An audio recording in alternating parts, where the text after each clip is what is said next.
Elle est belle et pratique, mais les avis divergent. Cela dépend beaucoup de la version conduite. Il y a d'excellentes versions et d'autres franchement décevantes. Si vous envisagez d'acheter une Peugeot 3008 d'occasion, réfléchissez-y bien. Ce SUV compact et séduisant a été dévoilé en 2016 et sa production a rapidement débuté, rencontrant un succès commercial retentissant. Dans le secteur automobile, il est bien connu que les voitures attrayantes ont la cote. Il a d'ailleurs été le premier SUV de l'histoire à remporter le prix de voiture de l'année 2017. En 2018, la gamme de moteurs a bénéficié d'une première modification mineure.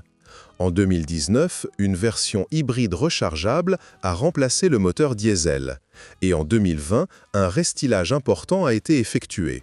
Le principal changement concernait la face avant et les modifications étaient effectivement assez visibles. Le système multimédia et de nombreux équipements, notamment de sécurité, ont également été revus.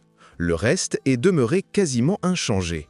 La production s'est arrêtée en 2023 et un successeur doté d'une lunette arrière plus inclinée a pris sa place. De quel genre de voiture s'agit-il ? En réalité, la Peugeot 3008 est une voiture quasi parfaite. Longue de près de 4,5 mètres et dotée d'un empattement de 2675 mm, elle est spacieuse, offre un grand coffre, 520 litres, et se révèle pratique, malgré l'absence de crochet de remorquage. L'intérieur, réalisé avec des matériaux de qualité, est bien agencé. Seul son petit volant ne conviendra pas à tous. Les sièges sont confortables, tout comme la position de conduite. Les commandes de la voiture sont très agréables, avec des commandes tactiles discrètes. Le système multimédia demande un temps d'adaptation, son interface n'étant pas très intuitive, mais la qualité audio, par exemple, est bonne. Conduire cette voiture est un vrai plaisir. Elle est confortable et relativement silencieuse, et le réglage de la suspension permet une conduite à grande vitesse et absorbe bien les irrégularités de la route. Les systèmes de sécurité fonctionnent parfaitement. La voiture était construite sur la plateforme EMP2 de deuxième génération à traction avant, utilisée pour la Peugeot 308 Compact et la Peugeot 5008, plus spacieuse et familiale. Elle sert également de base aux Citroën C5 Aircross, Opel Grandland et Peugeot 508.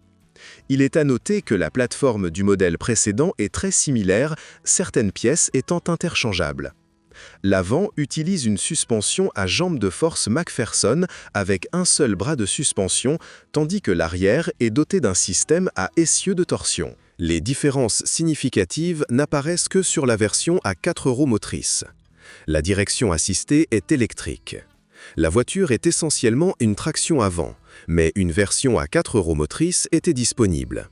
Celle-ci était uniquement assurée par un moteur électrique fixé à l'essieu arrière. Cette version était réservée à l'hybride rechargeable HYBR-ID 4.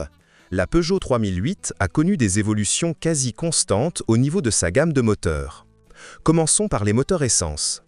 Initialement, le 1.2 PureTech Turbo 131 chevaux et le 1.6 THP 165 chevaux étaient proposés.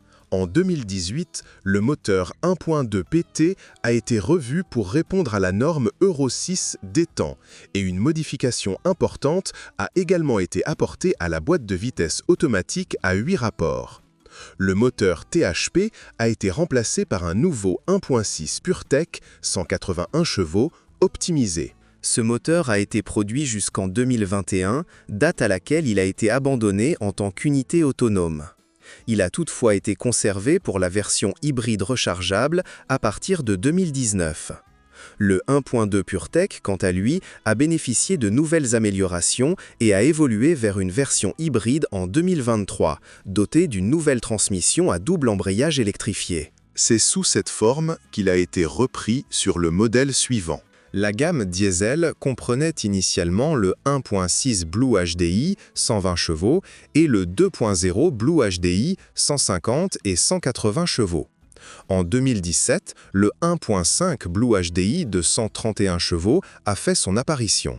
En 2018, les versions 1.6 et 2.0, moins puissantes, ont été retirés du catalogue, ne conservant qu'une seule version, le 2.0 de 177 chevaux, exclusivement réservé à la finition haut de gamme GT, et ce, jusqu'en 2020. À partir de cette année-là, seul le 1.5 Blue HDI est resté au catalogue. Le 3008 était également disponible en 3 versions hybrides rechargeables avec une batterie de 13,2 kWh. De 2019 à 2023, la version hybride 4300 était proposée avec une puissance de 300 chevaux et une transmission intégrale. De 2020 à 2023, une version hybride 225 à traction avant était également disponible. En 2023, la version hybride 180 a fait son apparition, commercialisée uniquement cette année-là. La voiture était proposée avec une boîte de vitesse manuelle à 6 rapports et plusieurs versions automatiques. Les premiers modèles, jusqu'en 2018, étaient équipés d'une boîte automatique à 6 rapports. À partir de 2017, sur les versions diesel 1.5 et 2.0 de 180 chevaux, une boîte à 8 rapports a été introduite, devenant de série sur toutes les motorisations à partir de 2018. L'exception était la version hybride 136 de 2023, qui bénéficiait d'une transmission à double embrayage à 6 rapports avec un moteur électrique auxiliaire. Quasiment tous les moteurs du 3008 offrent une puissance et un couple suffisants, et la plupart garantissent de bonnes performances. La version la moins puissante est le diesel 1.6 Blue HDI, qui présente quelques faiblesses ponctuelles, mais affiche également la consommation la plus basse, moins de 6 litres 100 km. Le 1.5 Bleu HDI, légèrement plus puissant, offre des performances légèrement supérieures, avec une consommation identique, mais se montre nettement plus performant avec la boîte automatique. On pourrait se demander si le moteur essence 1.2 PureTech est suffisant pour une voiture de cette taille. Mais ses performances sont véritablement surprenantes. Elles sont encore meilleures lorsqu'il est associé à une boîte automatique à 8 rapports. La version hybride 136 offre des performances comparables, certes moins puissantes sur le papier, mais avec un comportement routier supérieur. Les boîtes automatiques à 6 et 8 rapports présentent des différences notables. Malgré leur rapport de démultiplication plus court, les boîtes à 6 rapports n'offrent pas de meilleures performances et impliquent généralement de rouler à un régime moteur plus élevé sur autoroute.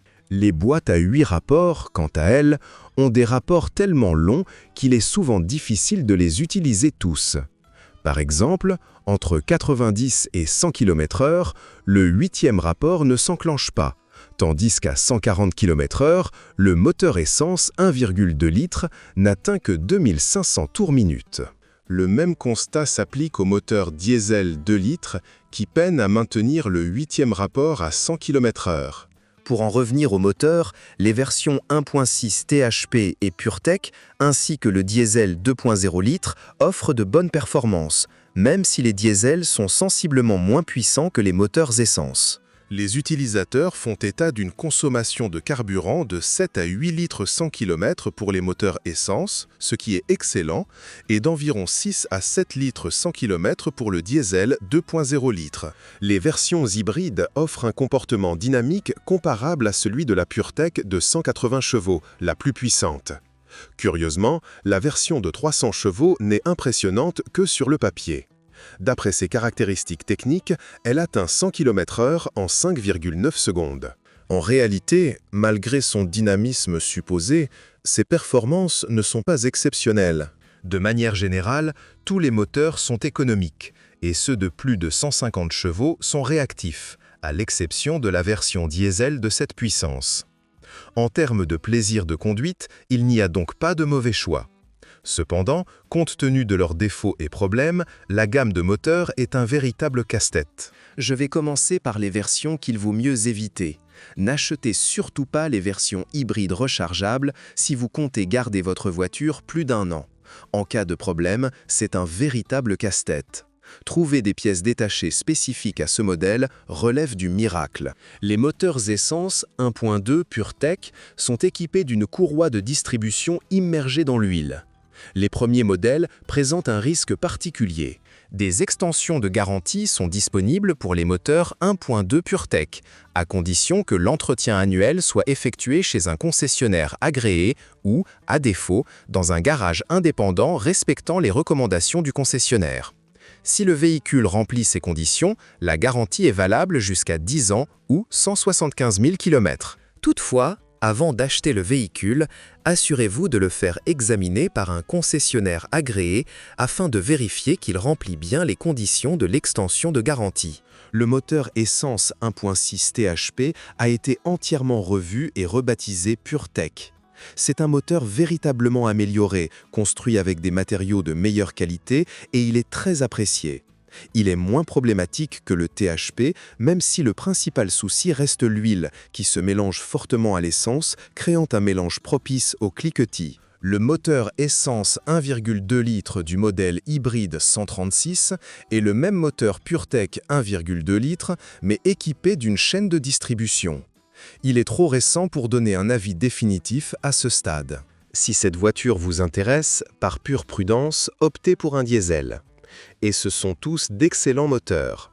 Le 1.5 HDI fait légèrement exception car il souffre d'une usure de la chaîne de distribution, une courte chaîne reliant les arbres à cames, et doit donc être inspecté régulièrement. Il n'existe pas de règle concernant la durée de vie d'une chaîne. 2 largeurs sont disponibles. La chaîne de 8 mm est considérée comme plus résistante, mais des cas d'allongement, voire de rupture, ont été constatés. Le risque est tel qu'il est conseillé de vérifier la chaîne à chaque vidange. Hormis ce point, sa conception est plutôt bonne. Tous les moteurs diesel sont équipés d'un système SCR. Il est donc nécessaire de faire la pointe d'AdBlue. Ce système présente quelques problèmes sur le 1.5 Blue HDI, sans toutefois constituer un inconvénient majeur. La durée de vie moyenne d'un injecteur d'AdBlue est d'environ 200 000 km. Heureusement, un injecteur neuf coûte entre 70 et 95 € remplacement. Tous les moteurs diesel utilisent un filtre à particules FAP humide, ce qui implique de faire l'appoint d'huile éolisse. Avant un long trajet, il est conseillé de vérifier que le niveau d'huile est au maximum. Le moteur 1.6 Blue HDI est le moteur diesel le plus économique et le plus simple de la gamme, et ne présente généralement pas de problème majeur. Il est conseillé de désactiver le système Start Esperluette and Stop afin d'éviter les arrêts moteurs trop fréquents. Cela prolonge la durée de vie du volant bimasse et des autres composants et réduit également la nécessité d'ajouter du carburant à l'huile. Des recommandations similaires s'appliquent bien entendu à tous les moteurs, y compris le 2.0 Blue HDI. Ce moteur est considéré comme quasi parfait, malgré quelques petits défauts. Cependant, les ignorer peut avoir des conséquences désastreuses. Avant toute chose, il est impératif de remplacer la courroie de distribution et la pompe à eau et d'opter pour des pièces de qualité. Les pompes à eau ont une durée de vie relativement courte et tombent souvent en panne avant la date limite de remplacement de la courroie, 180 000 km. Il est donc conseillé de réduire cet intervalle à 100 000 moins 120 000 km, soit environ 5 à 6 ans. La courroie elle-même ne casse pas, c'est la turbine à l'intérieur de la pompe qui se cisaille.